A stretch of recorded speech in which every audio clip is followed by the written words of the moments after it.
On, we spoke to Tim Ashton at Soulton Hall near Wem. He was talking to us about the Shakespeare play, As You Like It, and why he thinks it's set in the area around the house.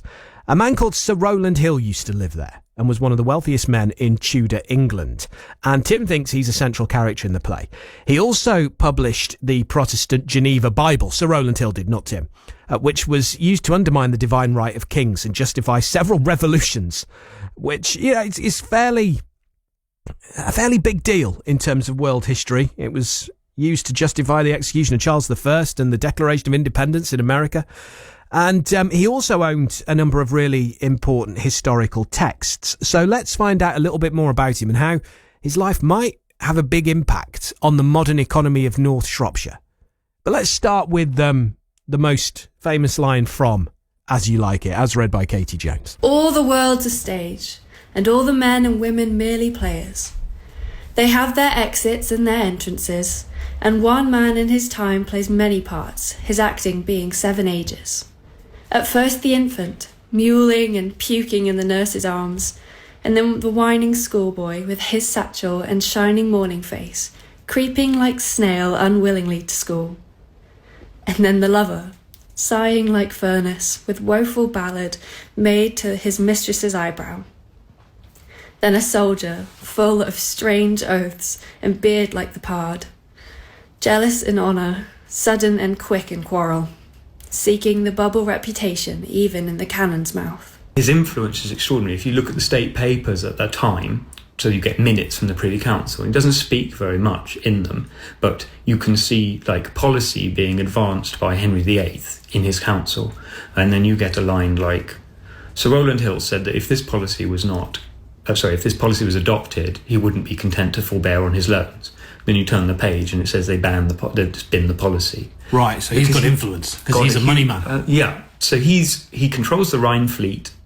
So all trade with Germany is him. He's called the Great Occupier of Germany for the purposes of trade.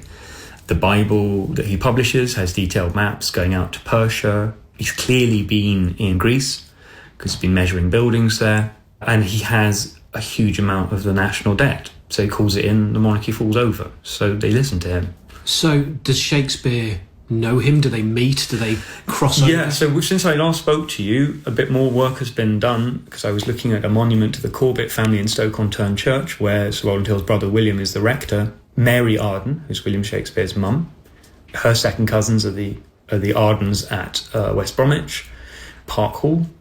In Shakespeare's lifetime, when Shakespeare's about 20, a Corbett child, who is the child of Rowland Hill's heiress, Alice, marries Shakespeare's mum's second cousin. So, right, okay. So there's a distant relative going on here. Well, yeah, but I think if you had a second cousin who married the richest man in England, you'd know about that. Yeah. And Shakespeare came here? I wouldn't ever want to publicly say that Shakespeare came here. I'm very comfortable that he was aware of here. We know he spent periods in this part of the world. If he goes to Chester from Shrewsbury, the King's Road goes through the farm, so he'd have seen it. How much pushback do you get? Because all of this stuff, particularly when you get involved with Shakespeare and the history of Shakespeare, you know, there are people who think he didn't exist. You know, there's an awful lot of debate and argument about this. Have you had much pushback?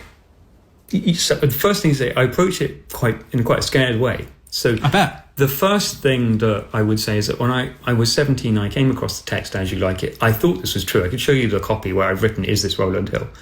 And I said this to precisely no one because I thought I'd get beaten up in the lunch queue or something. You know, so it's just some sort of social consequences that would be very bad for doing that as a teenager. I'm very well aware that a lot of people have theories about Shakespeare that provoke very strong feelings.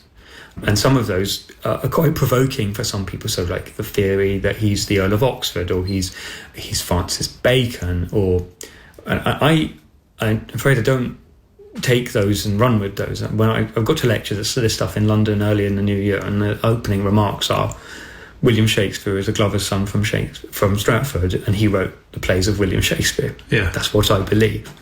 But it's not a controversial thing to say that he existed inside a culture that was going through a lot of trauma, actually, and that the court who are consuming his plays want to think about statecraft in a slightly sideways-on way, because like people you know are being executed for treason, like in a non-trivial frequency. And writing about somebody who was a prominent Protestant at a time where there is now a Protestant queen again. I guess he would have written this in the reign of Elizabeth I. Was probably not a bad idea. Well, as you like, it's a 1559, we think. 1599 publication, we think. So Rowland Hill's been dead since 1561. He's dead. He's her dad's mate. Yeah, they are. He's a cousin. But also, in a very narrow sense, the Arden family have just had a nightmare. Edward Arden has just been implicated in a plot to execute Elizabeth. They're recalcitrant Catholics. The alliance of the senior heir of the Arden family to the Corbetts, who are the heirs of Rowland Hill in that line, gives them really serious Protestant credentials and heals that kind of friction. So that alliance is really important in resetting the Arden family. The Arden family is so ancient. They survived the Norman conquest. So one of the few noble families that are Saxon.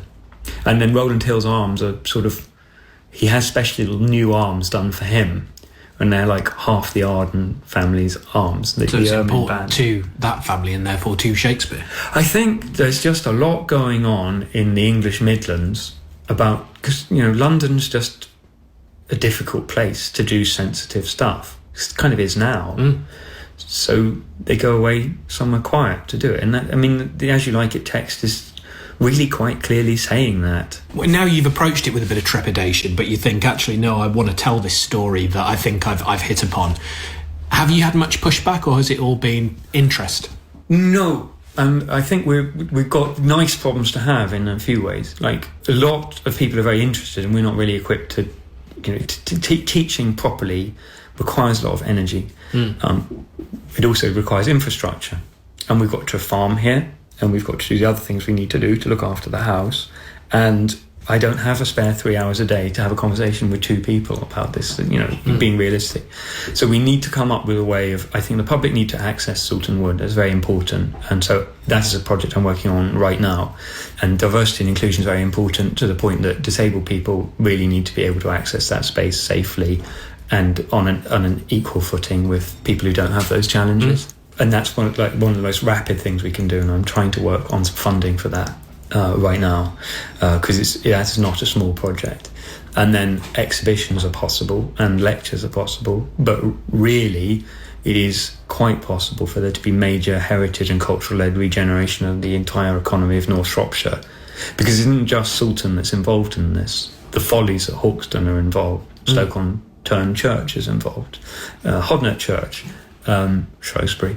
But we haven't really put our lenses in properly to see what we can unlock for our area. And I'm getting a wonderful support from the High Sheriffs and Lord Lieutenant and civic voices and elected people begin to understand what's possible for us as a community. And we need cultural and economic opportunities. But yeah, particularly in North Shropshire, I think. I don't think that's an unfair thing to say.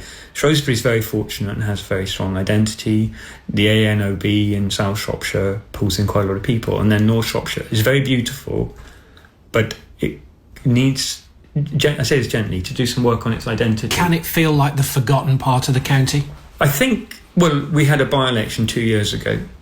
You can see how that was covered and what people said. Beautiful place, has challenges, would be great to have more opportunities. Just finally, what's it like living in a house like this? Because you pull up the drive and it's this amazing brick structure. I mentioned the 4 chimneys earlier, and you walk inside and it's unmistakably of the period it was built, with the timber frame and the priest holes and everything like that. Is it strange to live in what is both a functioning building and also a sort of museum piece? Yes, it is. And there are things that, I don't think I have a right to ask anyone to feel terribly sorry for us. Expensive to live in it. Yeah, there are those sorts of challenges. And there's also just, if you apply the wrong type of paint to a surface in here, you can destroy information that potentially only exists in one place. It's a sensitive thing that has to be done carefully. And also, there are things in here that are quite important and need to be sort of shared and protected to an extent. We're the house is quite happy that we exist, but we're of secondary importance to its kind of project. And that's okay, but it can be a lot sometimes. It's quite the burden, isn't it? Tim Ashton there from Soulton Hall near Wem, talking about the past of the house and how it could have implications for the North Shropshire economy, particularly the activities of Sir Rowland Hill and the fact that he may well be a character in As You Like It, the Shakespeare play. It's a fascinating bit of local history there. We're going to find out a bit about a ghost.